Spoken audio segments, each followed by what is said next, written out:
I'd like to ask Sean, going back to this issue of hospital capacity, over the last few decades, and certainly during the period that Governor Cuomo has been in office, the number of beds available per patient in the United States and many states has declined dramatically, mostly because hospital managers see empty beds as not money making, so they want to reduce the number of empty beds as much as possible, so they staff fewer and fewer beds.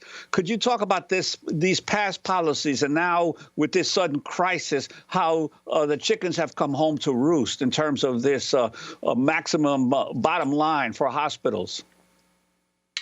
Yeah, absolutely. And I would just add that it's not just hospital managers. It's actually, all of the people who are making political and economic decisions around public health in the city and the state. So, for instance, I would call Governor Cuomo probably the single most important person in terms of the drive to close down hospital beds in this state over the last 20 years.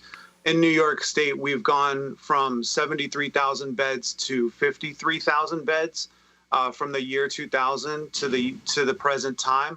So specifically because of policies that Governor Cuomo has pursued, we are now 20,000 beds behind where we need to be in terms of trying to scale up our capacity to these unprecedented levels. Governor Cuomo estimates, I think this week, that we need 140,000 hospital beds to have enough capacity to treat patients that need oxygenation and hospitalization during this crisis. So we're starting at 53,000 instead of 73,000 to scale up to this, to scale up to the need that is being estimated. So the way Governor Cuomo did that is he came up with a hospital bed closure commission. It was called the Berger Commission.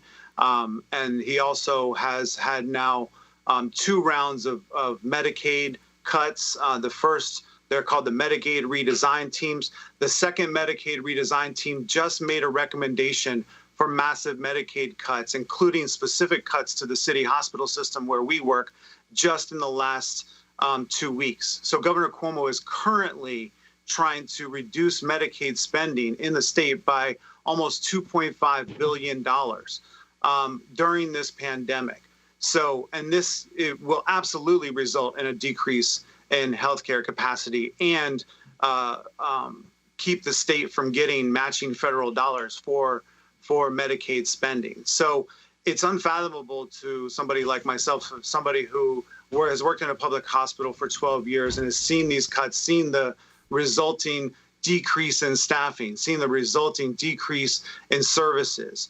We had to fight a couple years ago just to keep our pediatric trauma center open in the Bronx, the only pediatric trauma center that serves the entire borough of the Bronx and southern Westchester County. We had to fight to keep it open because of these Medicaid cuts. We thankfully won that fight, but we have been at a severe state of precarity when it comes to having these services available over the last decade going into this pandemic. So, and these are because of these specific policies of Medicaid cuts and hospital closures that have been explicitly pursued. And it's very easy to find all of the quotes from Governor Cuomo, from the Medicaid redesign teams, from the Berger Commission about these hospital closures in New York State over the last 2 decades. I think a really big message here is that we have to remember that a lot of the issues that we're seeing come up now, they're not new issues. So prior to coronavirus, we were already holding patients in our emergency room for days at a time, not just our emergency room. I know that this happens across the country in several hospitals because hospitals have always been stretched to their limit.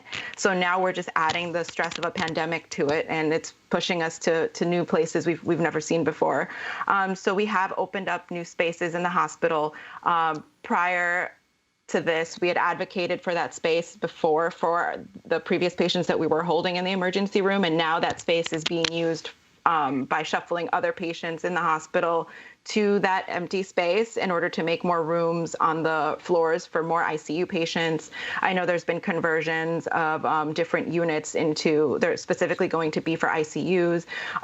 Yesterday, our waiting room started, they started construction in our waiting room to expand an area for where these patients will be taken care of. Like they are building a wall within our waiting room because we have to do it one way or another. Like, to increase 50% capacity, it's making us do the craziest things. We're putting patients together that perhaps we wouldn't have put together before. We're trying to put people, the biggest issue right now is space, lack of equipment, lack of ventilators, but we know that the surge is going to happen, and all we're trying to do is best prepare for it. And unfortunately, it's making us make some really hard decisions.